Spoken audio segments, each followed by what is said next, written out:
We want students who want to see something get to a better point and who are eager to utilize their peers' skill sets to get to that better point. And we've really seen this motto get played out a lot right now during this pandemic. Our students are eager to help problem solve right now. Right now on this slide, you have Kendez Craig, who created this foldable shield that goes over patients, COVID patients that are being intubated in order to protect the nurses, the doctors from any COVID particles coming out of the patient. And this is just one example of many that our students are doing right now. We've had students work to create face shields or low-cost ventilators to get put into hospitals. So we are seeing the innovation and creativity within our students right here and right now. You can go to the next slide. One of maybe the most interesting things about Georgia Tech is the fact that we only have 36 majors. We are not a comprehensive institution. We're not trying to be all things to everyone, but we do have a lot of variety in those 36 majors, which can range from public policy to computer science to modern languages to biomedical engineering. But within each and every major, we are going to offer a Bachelor of Science. That will be the degree a student gets at Georgia Tech. And within that Bachelor of Science, it is going to be focused on research, technology, innovation. And that is something that we want to be at the core of each and every major. And we really don't think you'll be able to get away from some of those characteristics at Georgia Tech because it really is part of who we are as an institution. Another number on this slide I want to highlight is our retention rate.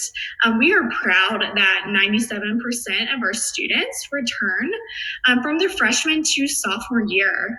And we think that that is attributed to not only our students being prepared for Georgia Tech and the rigor that comes with Georgia Tech, but also the fact that we have so many support systems in place for students, whether it is academic support, social support, emotional support. We want to make sure that our students are successful here on campus. Next slide. We are advocates of our students applying what they're learning in the classroom outside of the classroom. And there are a lot of ways that our students do that. Through co-ops, internships. We are in Midtown Atlanta. We are surrounded by Fortune 500 companies that are eager to hire our students. Undergrad research is very popular. We are a Research One institution, and some of the different research opportunities that our faculty are doing is really amazing and innovative. Right now, in our study abroad, international experiences might look a little bit different, but typically over half of our students decide to go abroad at some point in their college career. And we also believe that it is important to understand that the leap from research to entrepreneurship is not a big leap at Georgia Tech. We have a lot of things put into place that help our students get their big ideas kind of more tangible and into practice, like Create X, which is designed to foster our students' entrepreneurial creativity, to Inventure Prize, which helps students get their ideas into a business model and launched into the field. Next slide. But our students are not also just working hard. They are having a lot of fun on campus. We want Georgia Tech to be their home away from home. We want students to come to campus, get connected, and find their community. And there are a lot of ways that students do that, from sports to fraternity sorority life to our 500 plus other student organizations. There really is something for everyone. And we know right now things look different on our campus, but students are still connecting, whether it is more in a virtual way. Students are still finding ways to get connected even right now. Next slide. So now more than ever, the value of a college education really needs to be something that you and your family are considering and evaluating. While we know that Georgia Tech's cost, while still a lot for many families, is really competitive with some of our other top ranked peers, public and private. So I believe it's really important to be thinking about what is the return on investment of your college education. You're putting a lot of time and a lot of financial resources into this. And we really believe that Georgia Tech has a high return on investment, from a high average starting salary to just the network that you get. Our alum are really eager to connect with their students. And 87% of our students, when they are walking across that graduation stage, have some sort of job offer. A lot of them might have multiple. Next slide. So I do want to spend a minute or two talking about our first year application review. This has been an extremely stressful year for us all, especially our students who are planning to apply to college right now. There's a lot of unknowns. There have been a lot of shifts. So I definitely want to just tell you all that we want to be transparent with our information, and make sure that you get the best information possible.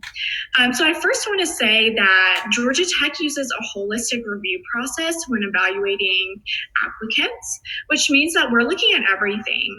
So everything on this list right here, it is all important, from the types of courses that you're taking, to how well you're doing in the classroom, to what you're doing outside of the classroom, to your essays. They're all really important in that holistic manner.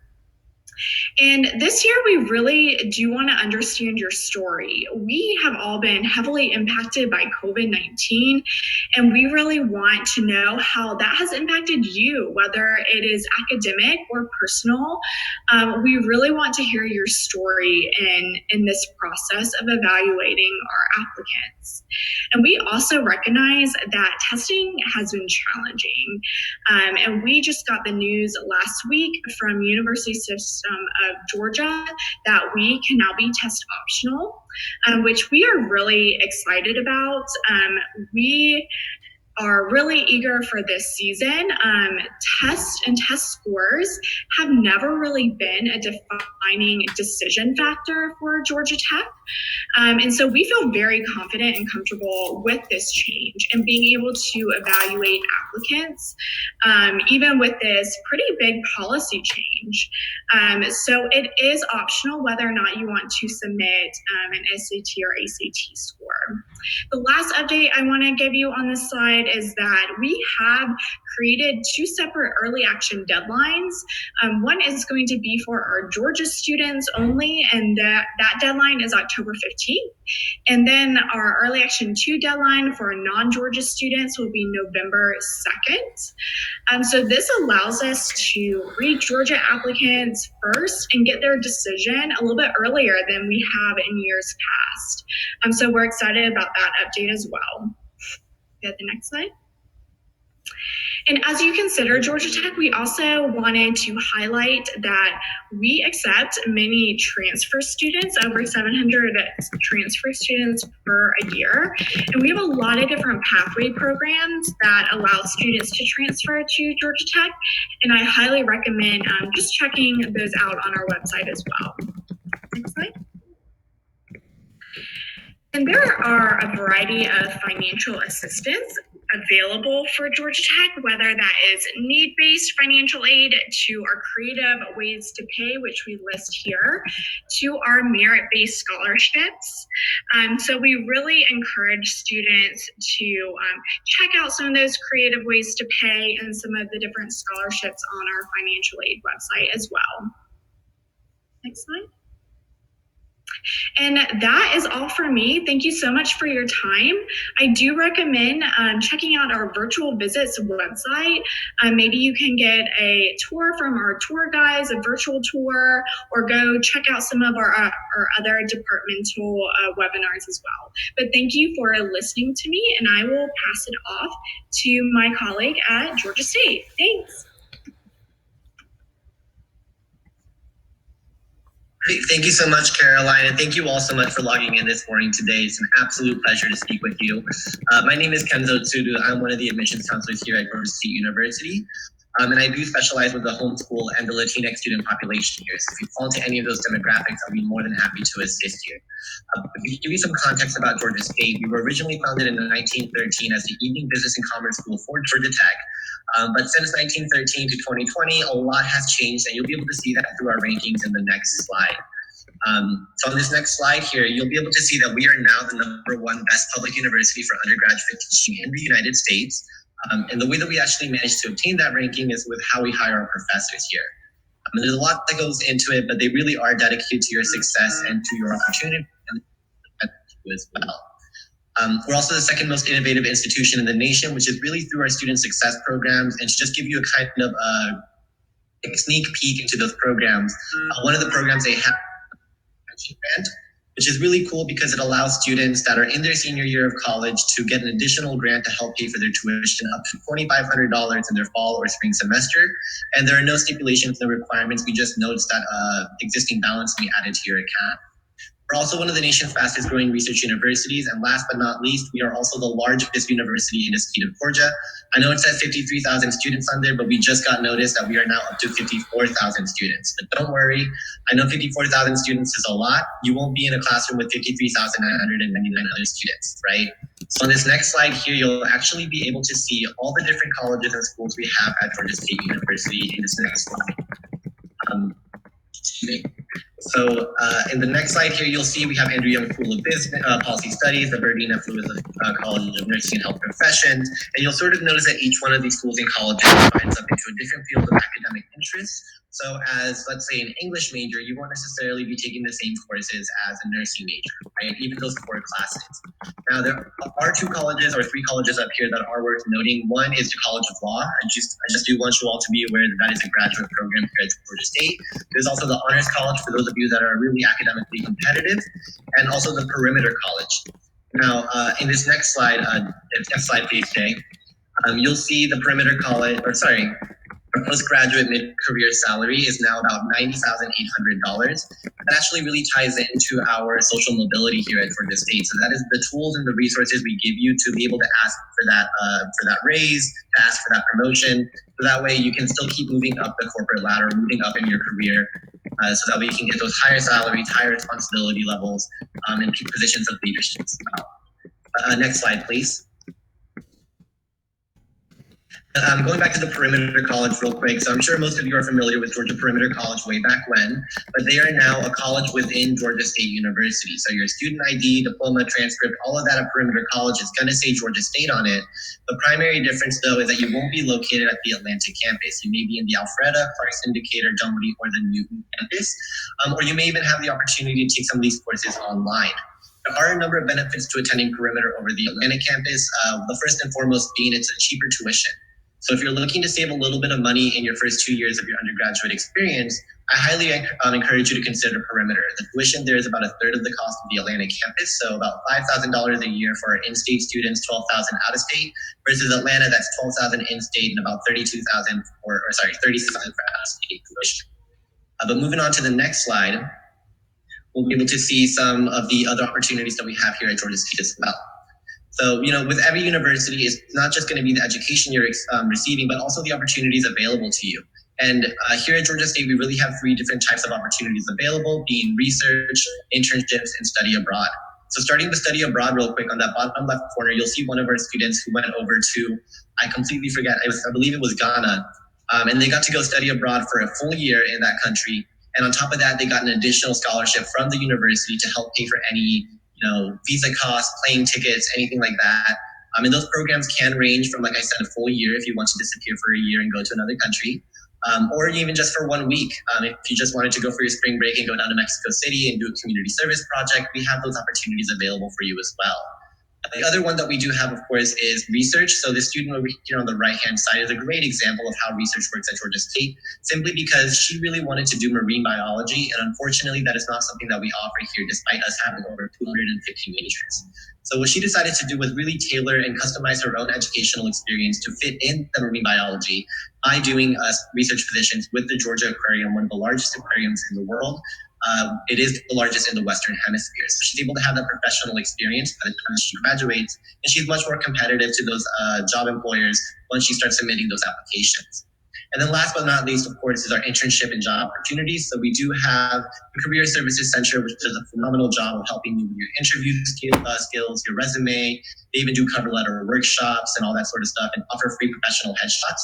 And we do have Handshake, which is our online job website portal with companies here in the Atlanta area and beyond that are interested in hiring our students.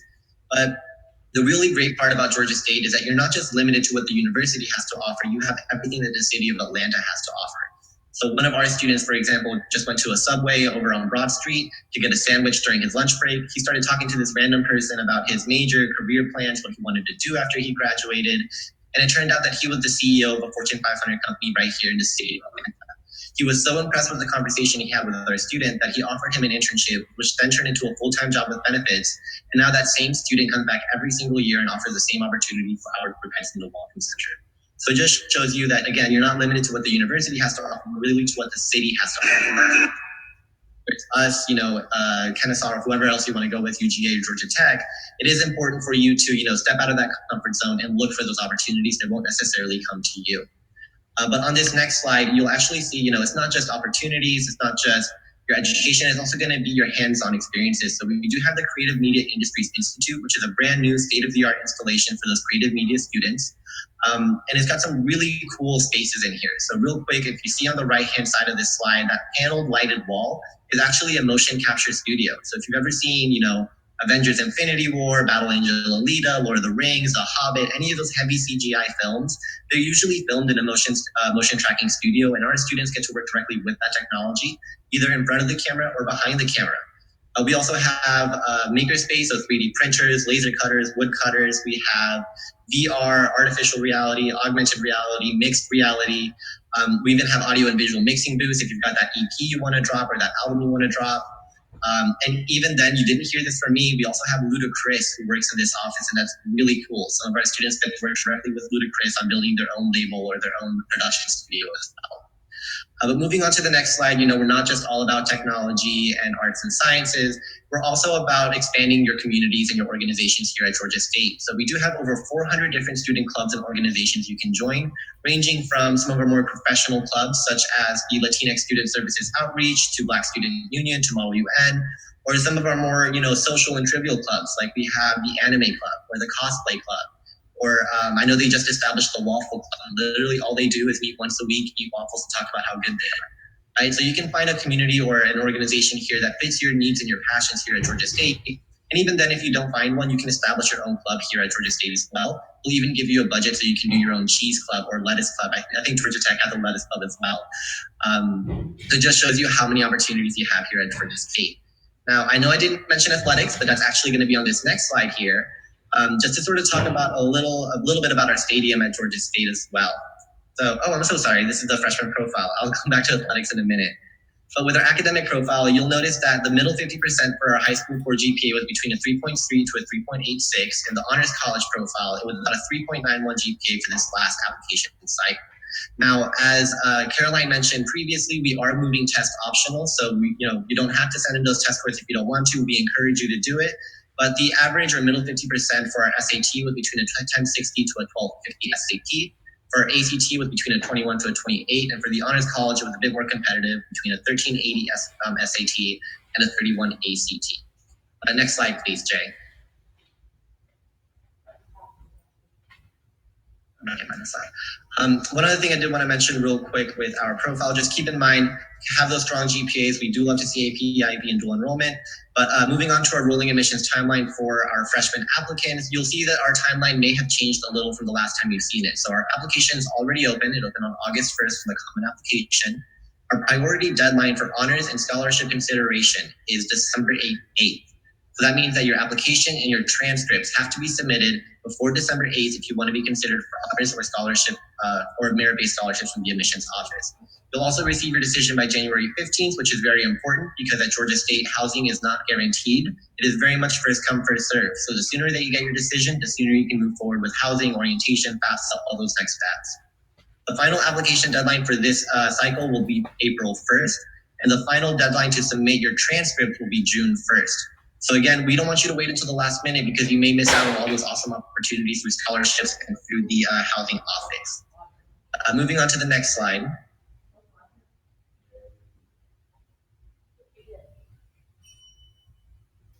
Okay. So here's where you'll also see all of our different scholarships that we have to offer at Georgia State. So if you apply before December 8th, we will automatically consider you for all the merit scholarships you see in the middle of the slide. The 1913 Founder Scholarship is our second largest with $2,000 each year for 4 years. Second Century being the largest of $3,000 each year for 4 years. Or you may just get the Achievement Award, which is a $500 award for 1 year only. But after you receive your official offer of admissions, you can then go through our Scholarship Resource Center and apply for any additional scholarships you may be eligible for. But one I did want to talk about real quick is the Presidential Scholarship. It is our most competitive scholarship from the Honors College. They do give students, they cover the tuition, housing, they even give you a living stipend for every year that you're here. And you have a lot of networking opportunities through the president of the university and beyond. So that deadline is December 8th as well. But please, please, please apply early so you can take advantage of all the merit-based scholarships and the academic scholarships that we have to offer on our website. But I believe that is it for me today. So I'm very happy to be able to speak with you. Don't forget to submit those questions into the Q&A so we can answer them at the end. And I will pass it on to Jay here and he'll take it over for you, GA.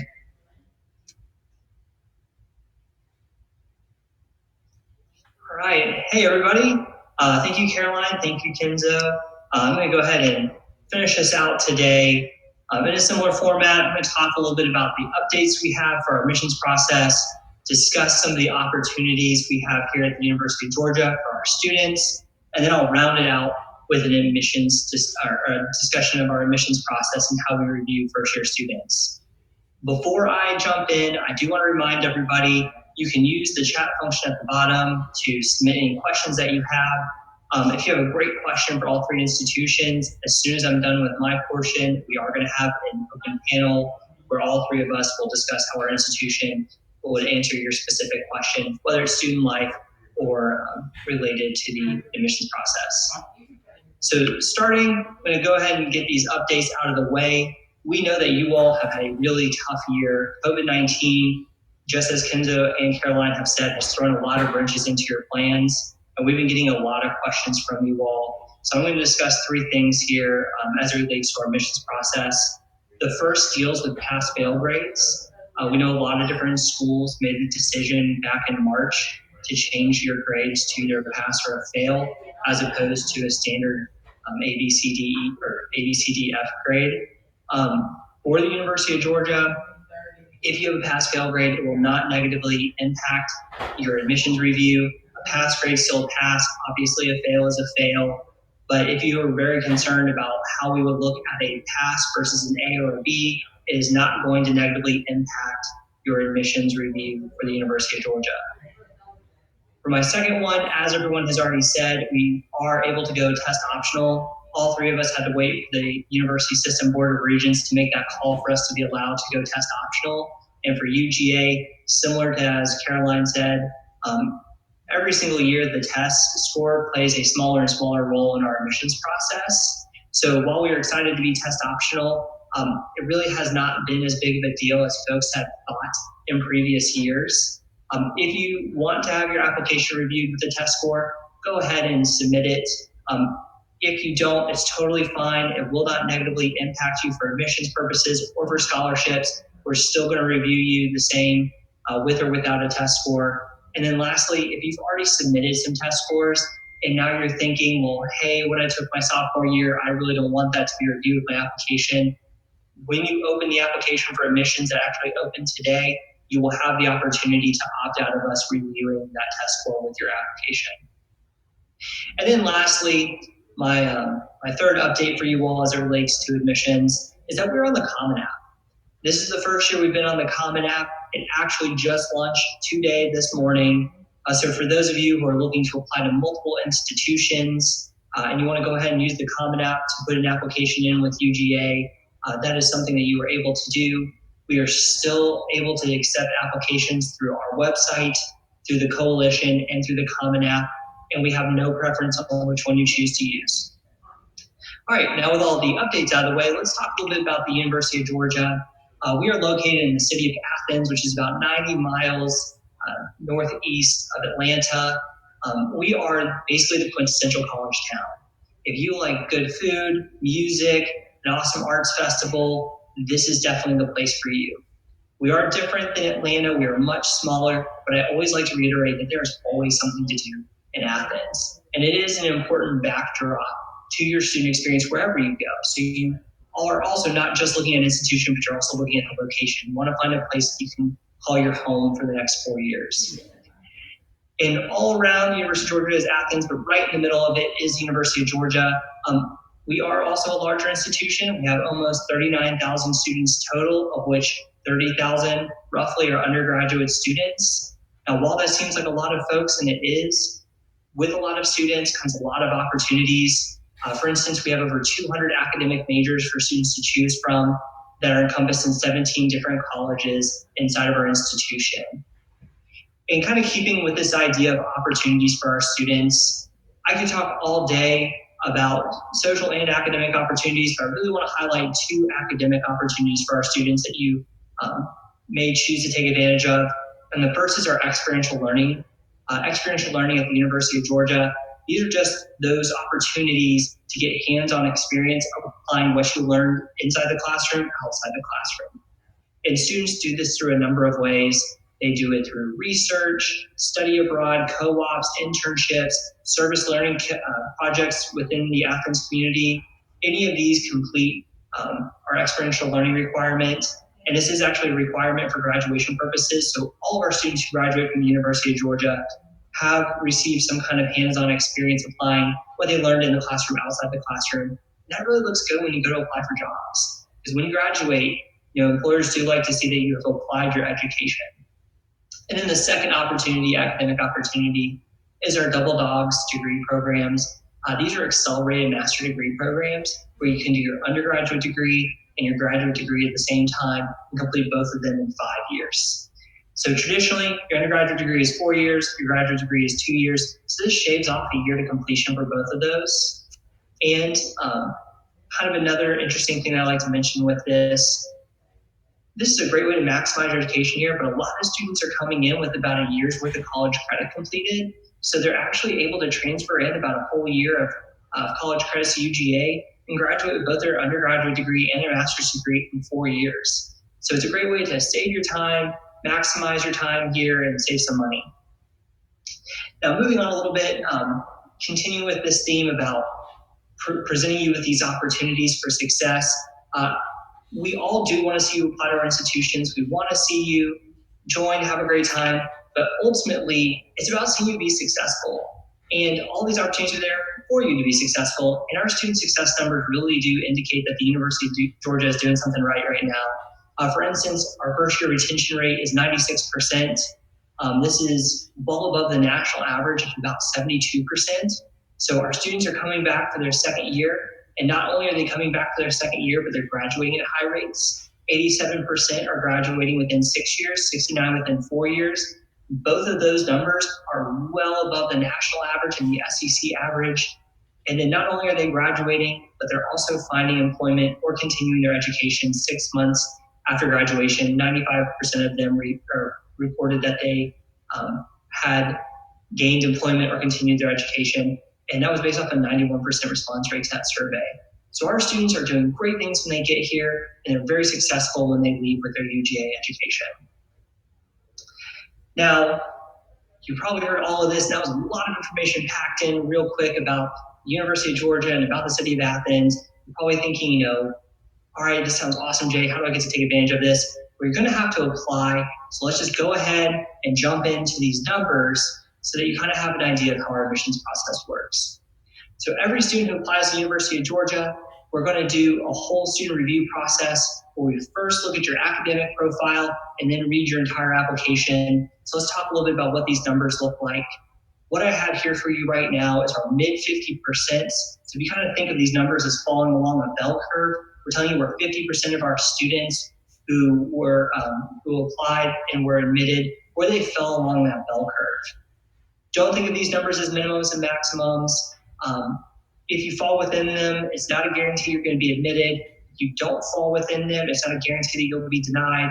It is just trying to show to you roughly what is competitive academically for the University of Georgia.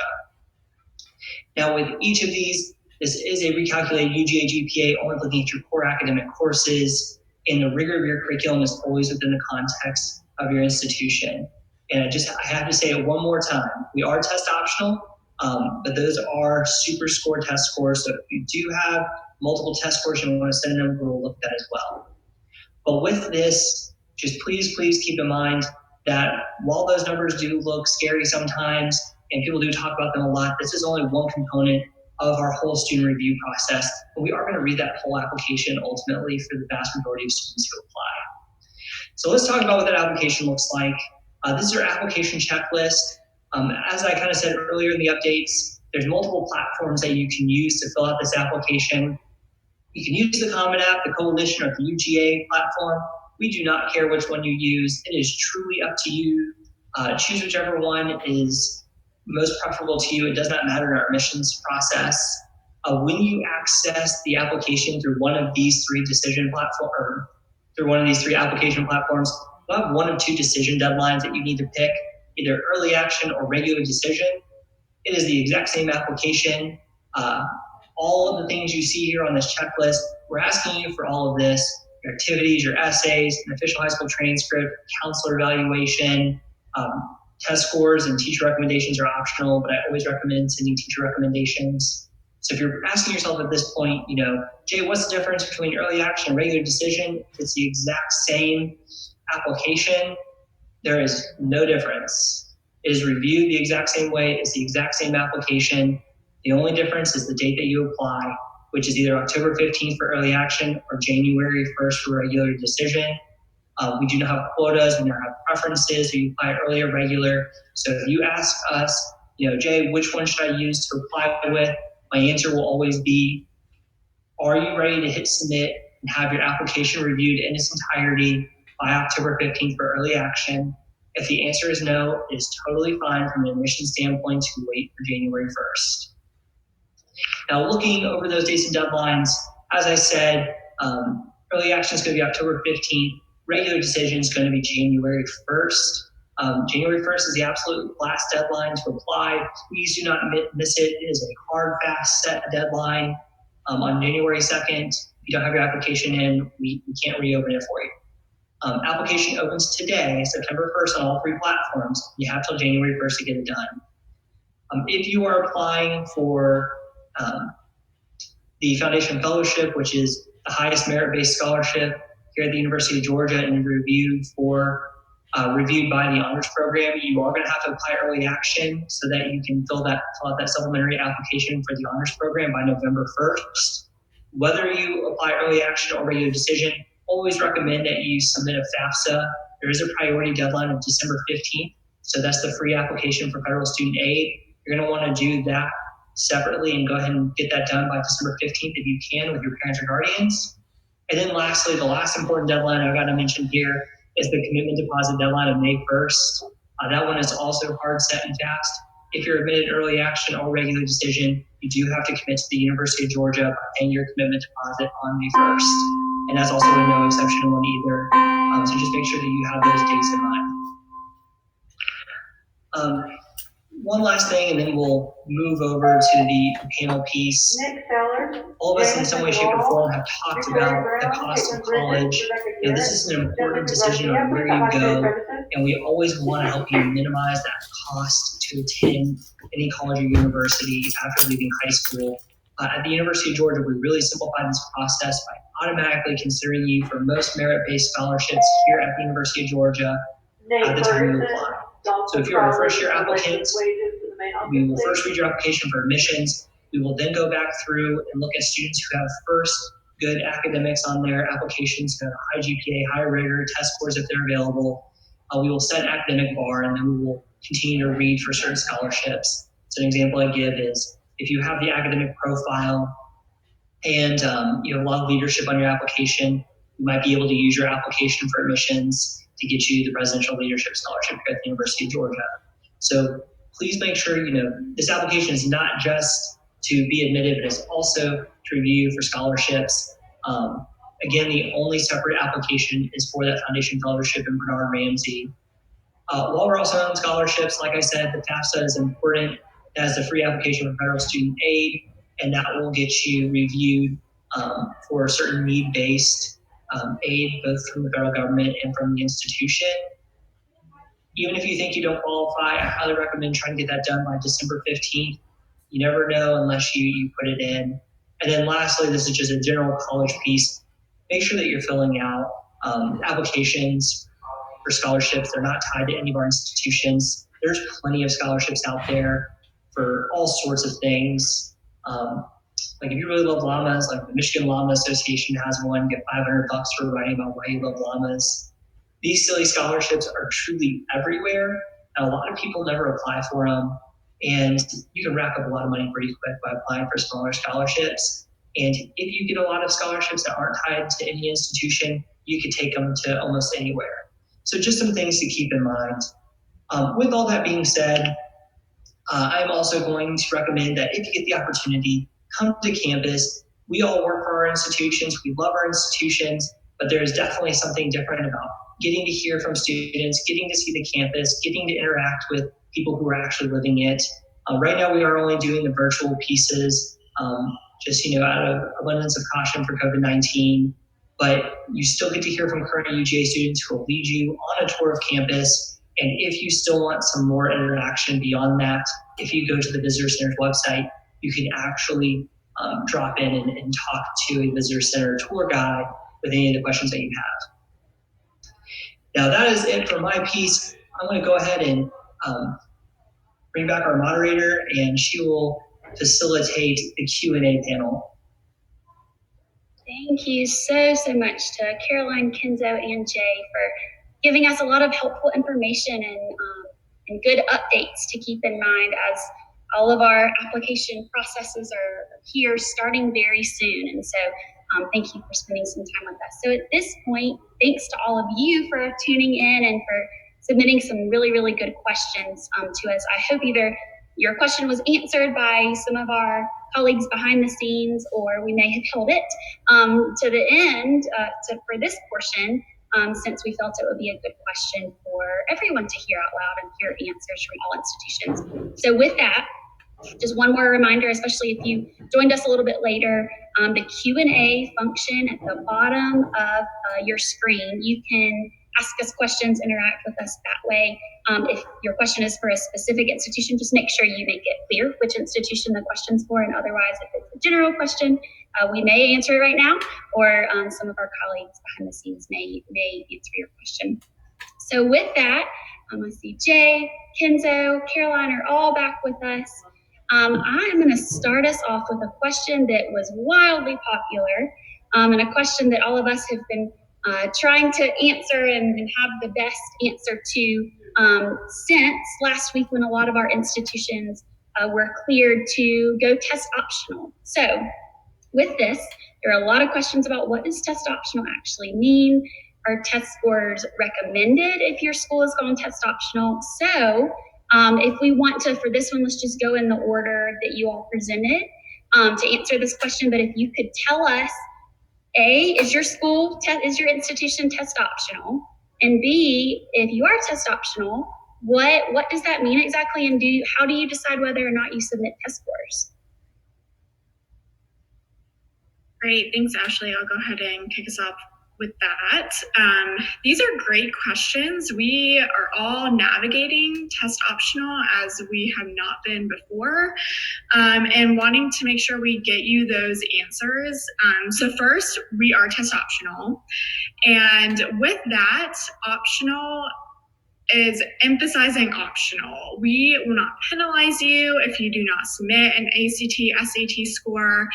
Like I said in my presentation, we have practiced for years on not putting so much emphasis on test scores.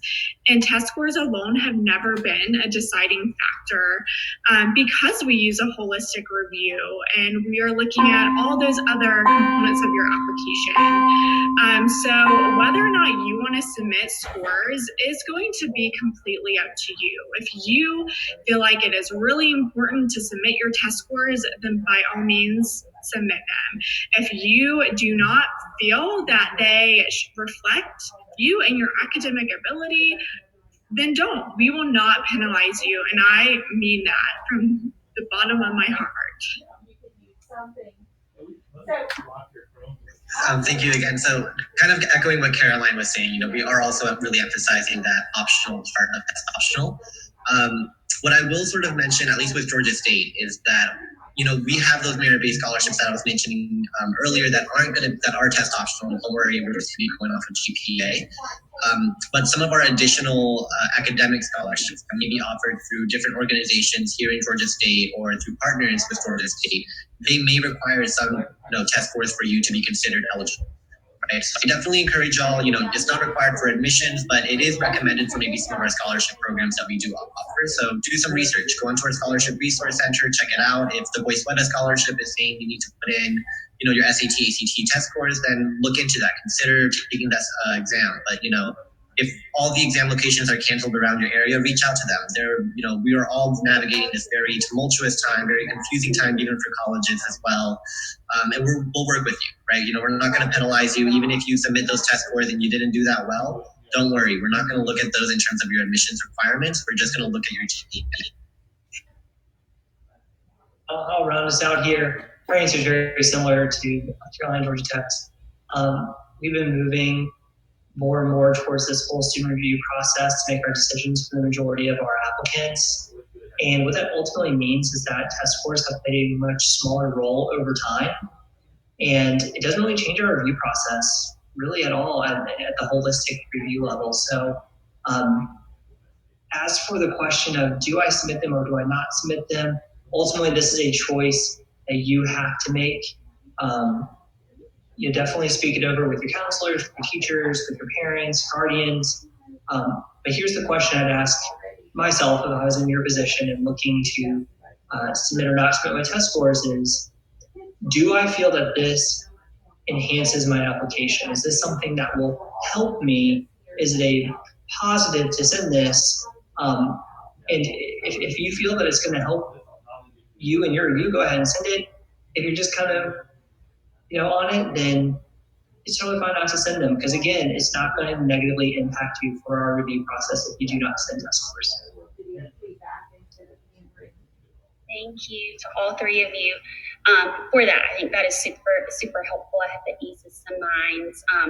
With this, just like Caroline said, starting us off, we're all navigating this for the first time as well. So as you have questions, as you're trying to figure out what makes the most sense for you, interact with us. We all do things a little bit differently, but you have assigned admissions counselors who work specifically with your territory. If you're unsure about something, this is just my plug to say, reach out to us. Shoot us an email if you have any questions. We're more than happy to try to help walk you through it as best we're able. But much like everyone answered, it's very much, these are conversations you should have with your counselor, parents, guardians to figure out what makes the most sense for you in your individual situation.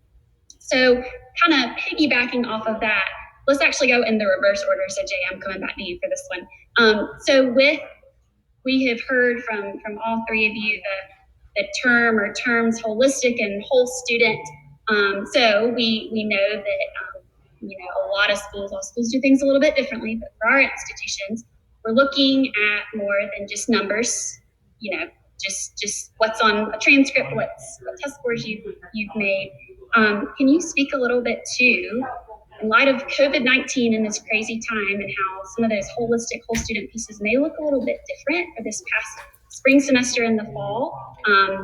You know that sports have been canceled at some schools, and you may not have the opportunity to meet with Beta Club or NHS in the classroom together like you usually will. Any words of wisdom to ease minds about, we're real people and we know that this time has been crazy, sort of what we're expecting with applications and how that's going to be a reflection of the changes because of COVID-19 and co-curriculars. Yeah, I can absolutely speak to this. Any given year, I'd come to you all and I'd say there's two parts of an activity, sport, service that I look at, and I usually call it the breadth and the depth. What all are you doing? What is the variety of different activities, clubs, organizations that you're a part of, and how deep is your involvement? And as Ashley said, a lot of that got changed. If you were in spring sports, a lot of you weren't able to play them. If you were in the choir at your church, you might not have been able to go. If you volunteered at a little soup kitchen, you might not have been able to do that. And it really did throw a wrench into what is usually the penultimate year for showing what you did in your clubs and organizations on a college application. With that being said, we are humans. We fully understand that.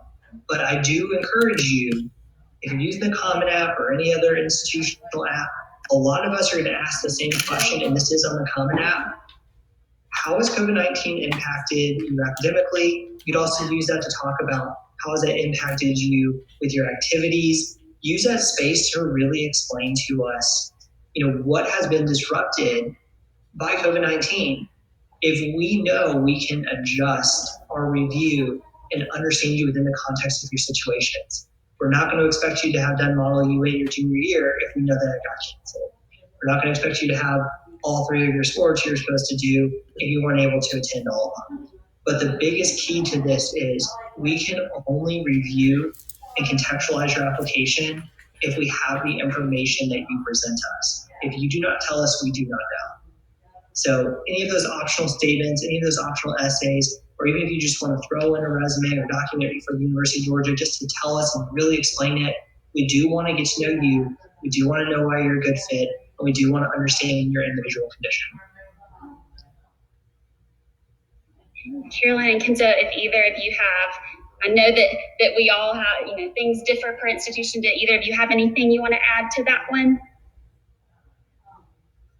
I'll go real quick just to sort of talk a bit about the admissions process at Georgia State. So Georgia State's a little bit different than our colleagues at UG and Georgia Tech. We're more of an academic review school. So we're only looking at that, historically that GPA and those test scores. But, with the COVID-19 pandemic, obviously we won't be looking at those test scores. We're going to be primarily going off of your GPA. And that, of course, will mean that, most of our students will have to have a minimum 3.0 this year in order to be considered for admissions. Now, with those extracurriculars, those essays, we don't want you to feel that those are, just out the window. It doesn't matter. They're still important. And it really does tie in specifically for our scholarships. So for our presidential scholarship, it's going to be based on your community service. What clubs were you a part of? What job opportunities did you have? Were you, because of the COVID-19 pandemic, and if you were in the debate club, what did you do after that? How did you sort of adapt to the situation and continue those passions and interests? So, still send us those essays, still send us, what clubs you were a part of. It's going to help you in terms of scholarships. But in terms of the admission cycle, I don't want you to worry. It's just going to be the GPA. I will also just piggyback off of what Jay said. This year more than ever, we always look at student stories, but we're really curious to see how COVID has impacted students. So just emphasizing, utilize that space in the Common Application to share with us if you've been impacted, which I know you have in some way, shape, or form. And we know that has impacted activities, and so share with us that. And it's also been interesting. I've done some virtual visits with different schools around Georgia, and talking